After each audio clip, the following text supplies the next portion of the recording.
শুভ সকাল বন্ধুরা, সবাই কেমন আছো? আশা করছি সবাই ভালো আছো। আমিও ভালো আছি। আর আজকে হচ্ছে শ্রাবণ মাসের শেষ সোমবার।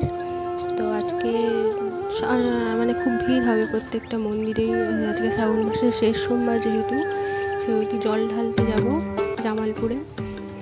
আর সেই জন্য উঠে গেছি আজকে, খুব সকাল সকাল উঠেছি, কারণ ফুল তোলার জন্য। আর উঠেও দেখি যে ফুল নেই গাছে, আছে অল্প কটাই পেয়েছি, কিন্তু যে রোজ দিন যেরকম পাই সেই তুলনায় অনেকটাই কম পেয়েছি। আর নীলকণ্ঠ গাছে মাত্র একটাই নীলকণ্ঠ ফুল ফুটেছিল।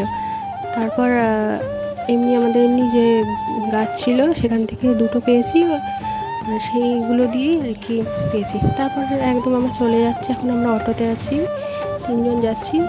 আর এখন আমরা এই বিশ্বরম্ভার দিকে ঢুকছি। তোমরা ভিডিওটা দেখতে থাকো।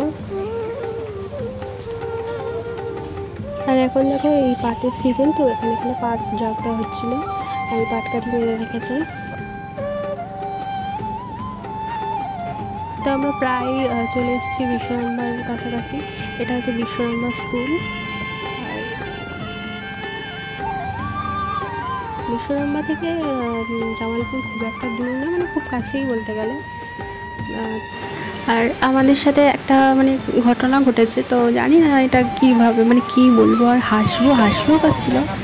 তো আমরা পূর্বস্থলী থেকে অটো ধরেছিলাম। তো পূর্বস্থলী থেকে জামালপুর পর্যন্ত অটোর ভাড়া নিয়েছিল 20 টাকা। তো আমরা ভেবেছিলাম জামালপুর বলতে জামালপুর মন্দিরের সামনে নামাবে।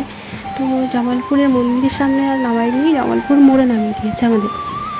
তো তারপরে আমরা জামালপুর মোড় থেকে তখনও ভাবছি হয়তো একটুখানি, তাই আমরা আর অটো করিনি, অটো বা টোটো কিছুই করিনি। আমরা ভেবেছি হেঁটেই চলে যেতে পারবো। তো প্রচুর অনেকটা দূর। আমরা এখন যাচ্ছি বাবার মাথায় জল ঢালতে। দেখুন, টোটো থেকে নামিয়ে দিলে দিয়ে হেঁটে হেঁটে যাচ্ছি।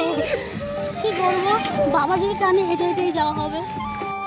তো আমরা রাস্তা ধরে হাঁটছিলাম আর বলছিলাম যে রাস্তা তো শেষই হচ্ছে না, আমরা তো একটা অটো বা টোটো করলেই ভালো করতাম। তো এই যে ফাইনালি পৌঁছে গেছি মন্দিরে। আর এখন মন্দিরে আমরা ভেতরে যাচ্ছি। আর এটা হচ্ছে মন্দিরের মেন গেট। শ্রাবণ মাসের শেষ সোমবার বলে কথা, তো ভিড় তো হবেই। তো সেরকমই ভিড় হয়েছিল একদম, কী বলবো, খুব সাংঘাতিক ভিড় ছিল। বাইরেটা দেখে হয়তো অতটা মনে হচ্ছে না, কিন্তু মন্দিরের ভিতরে যেখানে পুজো হচ্ছিলো সেখানে কিন্তু প্রচণ্ড ভিড় ছিল। আর ওই ভিড়ের মধ্যে পুজো দেওয়াটা কী অসম্ভব ব্যাপার, সেটা যারা ভেতরে সেই টাইমটা ছিল সে অবশ্যই সবাই জানে। তো এখানে ভিডিও করার মতনও ফোনটা বের করার মতনই অবস্থা ছিল না, এরকম আর কি অবস্থা। তো তাও এই পুজোটা দিলাম কোনো রকম দিয়ে বাইরে এসেছি। বাইরে আসার পর আমরা এখানে কিন্তু পুজো দিয়ে বাইরে চলে এসেছি। একটা শরবতের দোকানে বসছিলাম শরবত খাওয়ার জন্য। তো এখানে দীপিকা বসে আছে, শরবত খেতে সরে দিলাম। তারপরে আমরা উঠে পড়লাম টোটোর থেকে আবার জামালপুর মোড় যাবো, ওখান থেকে অটো ধরে সোজা পূর্বস্থলী।